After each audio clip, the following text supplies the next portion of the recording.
युवा शक्ति मंच राजस्थान की ओर से भारतीय हिंदू नववर्ष के उपलक्ष्य में राजस्थान के खोले के हनुमान जी मंदिर प्राणगढ़ में मंगलवार को विशाल हनुमान चालीसा का पाठ आयोजित किया गया। मंच के प्रदेश संयोजक सुनील सिंह ने बताया कि इस मौके पर जयपुर के 11,000 लोगों ने एक साथ शाम को हनुमान चालीसा का पाठ किया।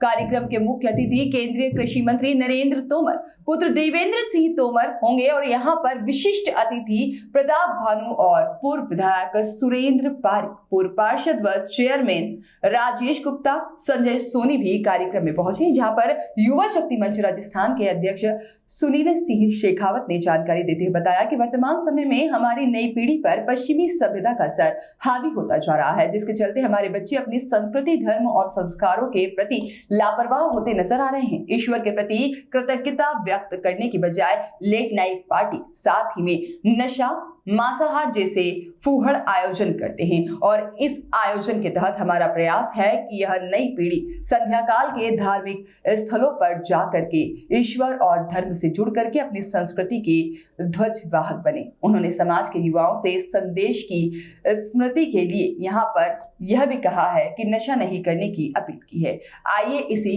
कार्यक्रम के बारे में हमें अधिक जानकारी देने के लिए हमारे साथ जुड़ चुके हैं युवा शक्ति मंच राजस्थान के अध्यक्ष सुनील सिंह शेखावत। सुनील जी, आपका बहुत बहुत स्वागत है सच्ची रिपोर्ट न्यूज चैनल पर।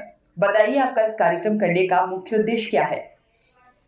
जिस प्रकार से भारत के अंदर अभी जो न्यू ईयर हमारा नहीं है, उस न्यू ईयर को मनाने के लिए हमारी जो जनरेशन है, यंग जनरेशन है, वो दारू के नशों में और उल्टे सीधे आयोजनों में लगी रहती है, डिस्को जाती है। उस पीढ़ी को ये बताना अनिवार्य था कि हमारा जो भारतीय हिंदू नववर्ष है वो चैत्र शुक्ल प्रतिपदा से आरंभ होता है, क्योंकि इसी तिथि से भारतीय हिंदुओं का जन्म, मरण और प्रण तय होता है। हमारा जन्म की जो जन्म तिथि तय होती है वो भी हिंदू नववर्ष चैत्र शुक्ल प्रतिपदा के अनुसार तिथि तय होती है।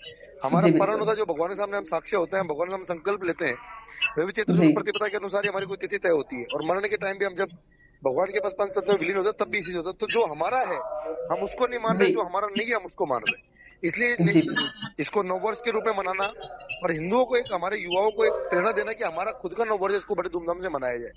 मैं मुख्य उद्देश्य इसमें यही था कि हमारी संस्कृति जीवित हो, हमारा संस्कृति परम वैभव पे पहुंचे, ये हमारा उद्देश्य था।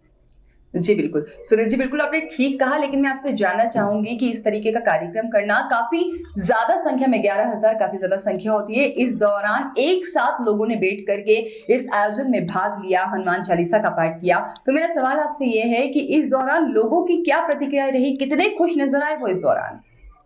मैम काफी उत्साहित थे और कार्यक्रम क्योंकि हमारे ये 11,000 का आंकड़ा हम इसलिए तय कर पाए, संगठन पिछले 9 वर्षों से लगातार जयपुर की गली गली काम कर रहा है।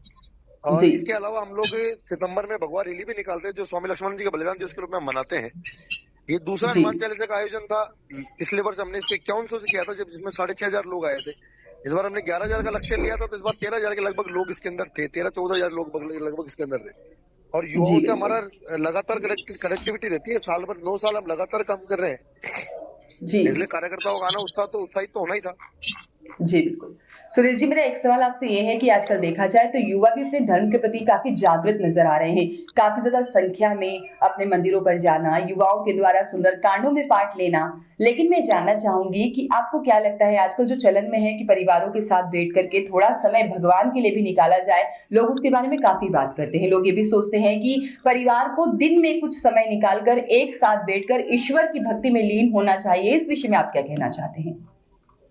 ईश्वर की भक्ति में सबसे पहले तो भगवान तो हमारे पूजनीय है ही। परिवारों के, जैसे परिवारों के लिए आपने बोला, परिवार हमारे सबसे पहले माता पिता, भगवान सबसे बड़े तो वो होते हैं। जी, हमें उनको समय देना चाहिए। उनको जब हम समय देते हैं तो भगवान की भक्ति में स्वयं ही हमारा मन लग जाएगा।